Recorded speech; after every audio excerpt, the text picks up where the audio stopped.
Bonjour à tous, salam alaikum et bienvenue dans cette nouvelle vidéo de Sève de Lumière. Alors aujourd'hui on va parler école à la maison et organisation de l'école à la maison. Alors je sais qu'on est encore au mois d'août, c'est encore les vacances, mais il y a quelques petites questions à se poser avant de se lancer, surtout si c'est la première année que vous faites l'instruction en famille. Donc dans cette vidéo je vais vous donner 5 critères à prendre en compte pour bien s'organiser pour faire l'école à la maison. Mais avant d'aller plus loin, je vous informe que ma formation Mon année en couleur est en promotion toute cette semaine.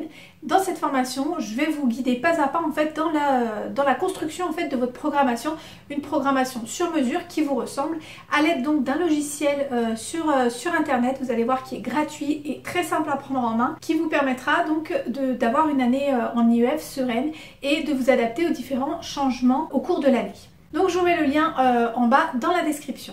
Donc pour moi, le premier critère à prendre en compte quand on veut faire l'école à la maison avec ses enfants, c'est déjà de prendre en compte le rythme de ses enfants.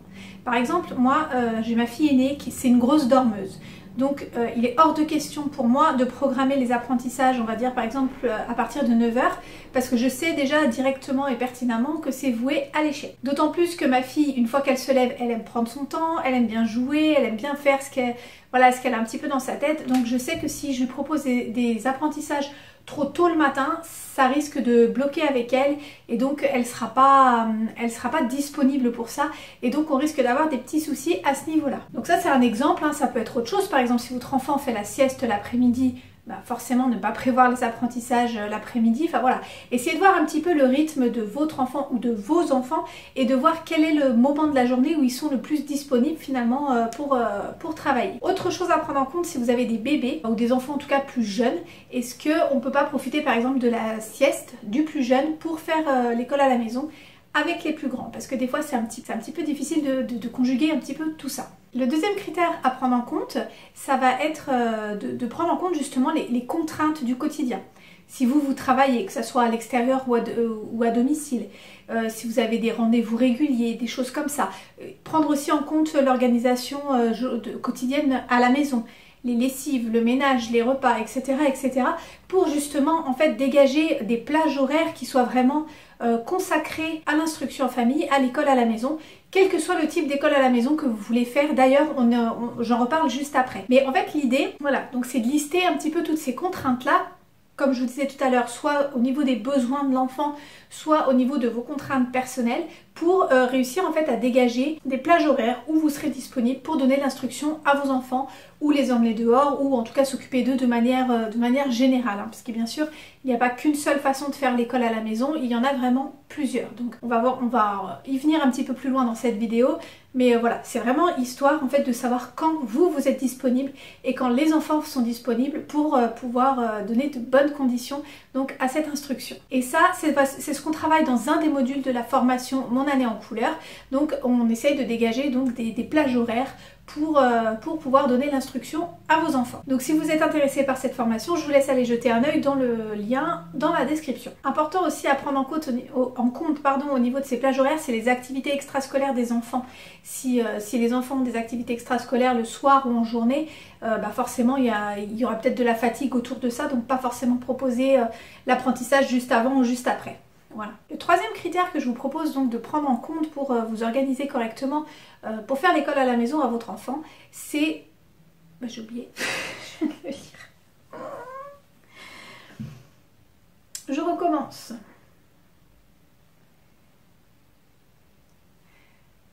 Le troisième critère à prendre en compte donc pour bien organiser l'école à la maison, c'est de vous poser la question, et c'est pour ça que je vous disais tout à l'heure, c'est pas mal d'y réfléchir un petit peu en amont, de quelle allure vous voulez donner en fait à l'école à la maison. Qu'est-ce que vous voulez faire? Est-ce que vous voulez quelque chose de plutôt cadré? Je vous ai parlé de plage horaire. Après pour moi les plages horaires c'est pas quelque chose de fermé où on est obligé de travailler. C'est plus une plage horaire où je vais être disponible pour mes enfants parce que nous, selon les périodes, on est un petit peu parfois en unschooling et on n'a pas trop envie de travailler, mais ça reste quand même une espèce de rituel, c'est-à-dire que en fin de matinée, on va dire de 10 à 12, je suis disponible pour les enfants, ils le savent que je suis disponible pour eux, donc que ça soit pour du travail, des sorties ou des jeux, peu importe, cela n'est pas la question, mais voilà.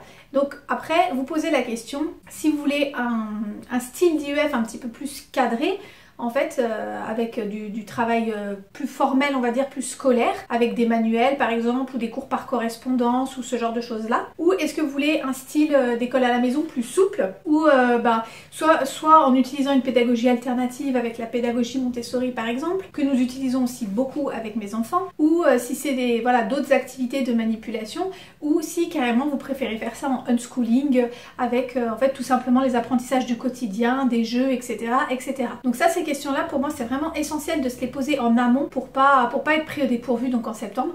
Ce qui n'empêche pas, vous verrez, on en parlera dans le dernier point, mais ce qui n'empêche pas de laisser la porte ouverte au changement. Hein. On n'est pas là dans un système rigide, de toute façon l'école à la maison, on teste et on avise un petit peu en fonction de ce qui se passe à la maison. Le quatrième critère à prendre en compte pour bien organiser l'école à la maison, bien évidemment, ça va être de prendre en compte les intérêts de l'enfant et aussi son niveau d'instruction, où c'est qu'il en est lui dans ses apprentissages. Parce qu'à la maison, il faut bien savoir qu'on a une obligation de moyens et de progression, même si de plus en plus les inspecteurs se réfèrent forcément à la grille de l'éducation nationale par niveau d'âge.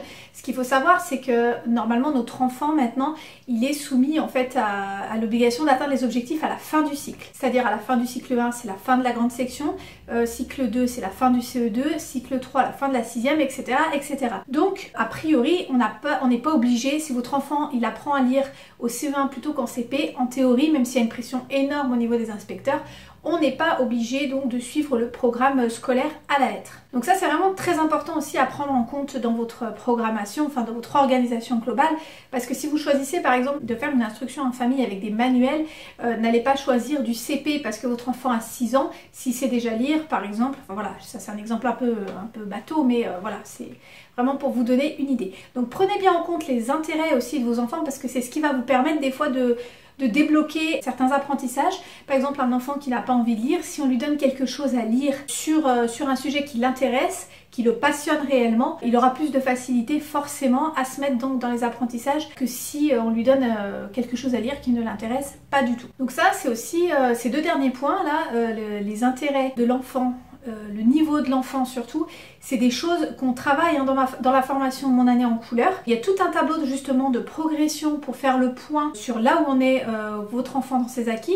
Donc je vous ai mis à la fois la progression Montessori pour celles qui voudraient utiliser cette pédagogie, et je vous ai aussi mis le tableau, justement le fameux tableau cycle 1 et cycle 2 des attentes de l'éducation nationale, pour vous permettre de faire le point, mais aussi de faire le suivi de votre enfant et commencer en fait dès à présent à préparer le contrôle de l'éducation nationale. Donc si la formation vous intéresse, je vous laisse aller découvrir le programme en cliquant sur le lien dans la description. Et enfin, un dernier point qui pour moi est vraiment essentiel, j'ai déjà un petit peu abordé, pour avoir une bonne organisation quand on fait l'école à la maison, c'est de rester souple.